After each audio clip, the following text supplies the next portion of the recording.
create jobs, to create taxpayers. I would like to recognize for 2 minutes a distinguished new member of the Ways and Means Committee, Mr. Smith from Nebraska.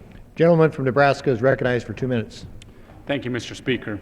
I rise in support of today's resolution directing committees to review existing, pending, and proposed executive agency regulations. Congress is charged not only with legislating, but with also overseeing the implementation of legislation.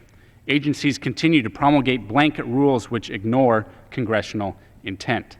43 major regulations were published by executive agencies in 2010, and another 191 are currently in the works.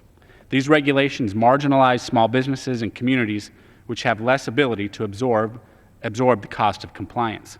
Small towns in Nebraska, for instance, are spending millions of dollars installing water treatment facilities and electric generation units to comply with EPA standards, which continue to be arbitrarily changed regardless of the science. These people are, in good faith, purchasing lower emission units. They want to comply with the law, Mr. Speaker.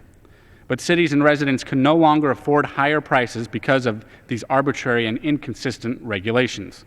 It's not fair, and it's not good government.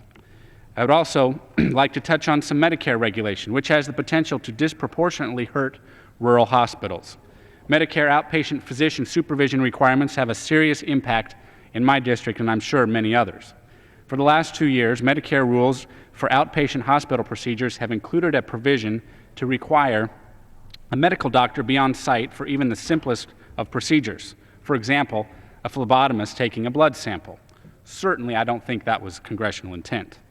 Without the current temporary suspension of this rule for small rural hospitals, many critical access hospitals in my district would not have the manpower to perform outpatient procedures on a regular basis. The result for patients being lengthy travel to larger cities for care, be it routine care or otherwise.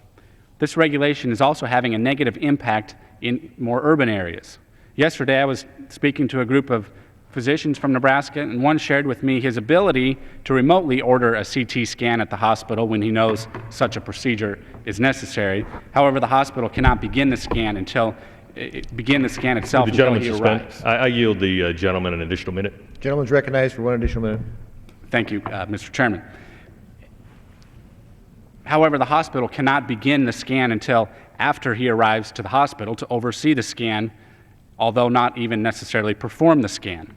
As a co-sponsor of the RAINS Act, I also applaud this effort to begin curbing unchecked agency regulation, hampering families, job creators, and the growth of America's economy. Thank you, and I yield back.